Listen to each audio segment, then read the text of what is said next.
couldn't afford to send me off to some of these big schools and other places. So I went to Gaston State Community College first, and then I came back here to Birmingham and went to UAB, all because my parents didn't have the kind of money to send me to some of the major schools. But Sydney and I, we got education, we got prepared. Somebody believed in us to say, if we give you this education, we want to make sure you're prepared to do something with it. Growing up, I used to come over in this community all the time. I used to walk up and down Park Avenue. My mom's best friend lived down the street here on Jefferson Avenue, Ms. Huggins, Chi-Chi Huggins and Butch Huggins. And I used to be friends with her daughter and her nephew, and we used to walk up and down these streets and play. And I remember when Roosevelt City became the first chartered city by African Americans. And that was a great day. That was a great day. And Freddie Rogers, who was the first mayor, was the one that made that happen. He along with Orzel Billingsley, because they had the vision and the foresight to come together and put the plan together to create that city. That was because they were educated and they were trained, and they used their knowledge to make a difference. And as a young person, that showed me that if you're prepared, if you're educated and prepared and confident in what you have learned, you can change things, you can move things. So I appreciate the vision that Freddie Rogers had to say politically we can create our own environment, our own city to do the things that we want to do. Later on, I ran into, in 1977, I ran for election for the Birmingham City Council. I lost that election. I got 135 votes. I don't know how many votes I got since then, but I remember that first 135 votes. I lost the election. But out of that election, I received a call, just like I got that call from the State Democratic Executive Committee. They said, we want you to come to a meeting. And the caller was a gentleman by the name of Attorney David Hood, who's chairman of the Jefferson County, Jefferson County Progressive Democratic Party. And he said, we want you to come to this meeting. He said, we listened at you while you were on the trail, and even though you lost, we think you got a lot of potential. He said, but it's one thing you got to understand. You got to crawl before you walk. You got to walk before you run. And he said that by crawling, we're not talking about begging. That's not what we're talking about. We're talking about getting in the community, putting your finger on the pulse of the community to find out what the needs are of the community, and then to work in the community to solve those needs, to give people the respect and your hard-earned work that you can help make them accomplish their goals. He said, and if you do that, then they'll take you to the next phase. They'll begin to trust you. They'll begin to give you more responsibility because they know that you're committed to doing the job. And so out of that, the next time around when I ran in '79, I had all of these people who put their hands on me and said that we believed in you. And we sent you over to Pratt City to work with the Pratt City Civic League, to help build a community center over there, to help build a daycare center.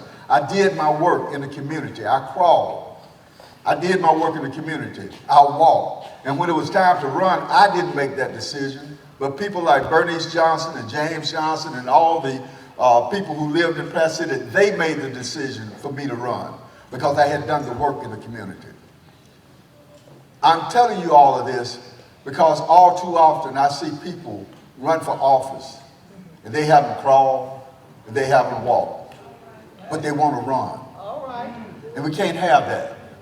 We got to have people who are doing the work in the vineyard, who are willing to gather up the harvest, who are willing to do the labor that it takes to make a difference. Because if you don't do the labor before you get in office, what makes you think you're going to do the work when you get in office? Somebody walked past me and they said, VIP, VIP. I wonder who said that. Who said that? Because I was sitting up here at the head table. But you know what? They don't know all the headaches and hassles I had to go through to be able to sit at the head table. They don't recognize the challenges to hold an office, to be responsible, to do the work. They don't recognize the challenges that some of our legislators face down in Montgomery in working with people that don't even want them down there, but they got to work with them each and every day. They don't understand the challenges that early in the morning, 2 or 3 o'clock, and your phone rings, and you just can't lay there. You got to get up and respond. I know Reverend Rogers is here. Reverend, you remember that Christmas Eve when the tornado came through here? We were prepared for Christmas Day. We had family members who had come from out of town, and when my phone rang and said, hey, tornado has hit over there off of Jefferson Avenue, I got up, put my clothes on, and some of my family members said, where you going? I said, I'm the mayor. They said, yeah, but you got a fire department, you got a police department, you got public works. I said, no. You don't understand. I'm the mayor. I'm responsible. Not the fire department, not the police department, not the public works department. I'm responsible. Now, those are my tools. Those are my people. Those are the things that I work with to get the job done. But if I'm not there, then that sends the wrong message. And see, when I got here over here on Jefferson Avenue, the first person I saw was Reverend Rogers. And he said, Mayor, we got work to do. I said, you're right about that. And we put together the task force that worked out of this church to help the needs of the people who were hurting, whose homes had been destroyed, who didn't know when their next meal was going to come. But we all were prepared, and we worked as a community. Now, I'm not telling you this to brag on William Bell, what William Bell has done. I'm just saying, when you see somebody sitting down at a head table, think about what they had to do to get to that head table. Think about the challenges, because it's not winning an office for your prestige. It's winning that office to make a difference. Winning that office to lift the position up to a point that others believe in you, believe in what you can do to make their lives better than it was before. I know we have a number of board members who are here. 3 of them, I know, when you get out of office, sitting there, sometimes folk don't return your call like they used to. But these 3 board members, I know if I call Sherman Collins, he'll take my call. I know if I call board member Wilson, he'll take my call. I know if I call board member Antoine Womack, Antoine will take my call. More than likely, Antoine called me before I called him. But I'm saying that I believed in them long before the public believed in them. And you can ask each and every one of them about that. First time I met Walt, he was over here, I don't know if it was on Park Avenue or right off Park Avenue. There was an old abandoned house and a lot next door that needed cleaning up. And he was out there cleaning up the lot. And he wanted to know what the city was going to do about that abandoned house. I knew he was committed to the community. He was working in the community. He was crawling in the community, walking in the community. And when it came time to go down to the Board of Education, the people gave him the opportunity to run and win that office. Same thing, absolutely, give him a big round of applause. Same thing with Sherman Collins, same thing with Antoine. And I'm using them as an example for all of us in this room, that we got to be committed to doing the work. And the first thing you got to do is read. Don't run for an office if you don't know what that office responsibility is. If you haven't read the law that creates that office and the duties and responsibility of that office, and make sure that you can check off each one of those points that you're committed to being able to carry out those things, then don't run.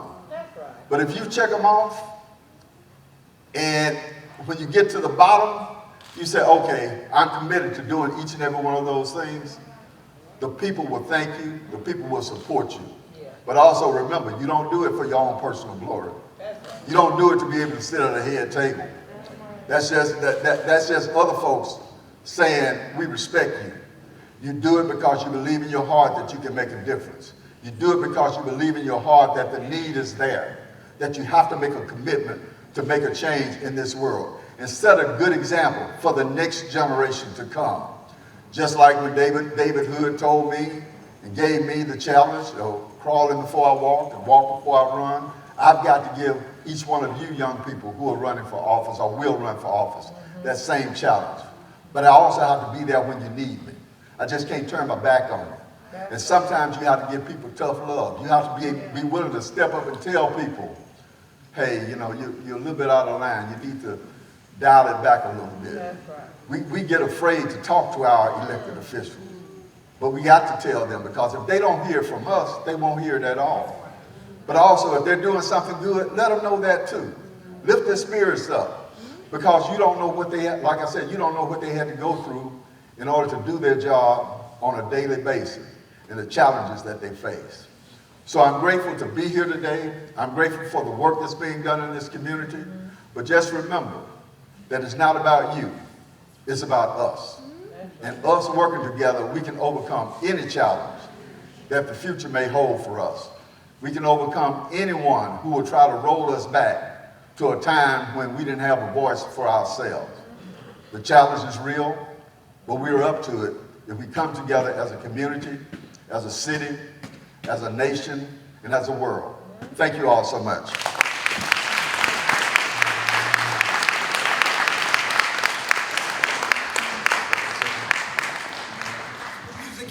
Come on, y'all, we can do better than that. Come on, come on.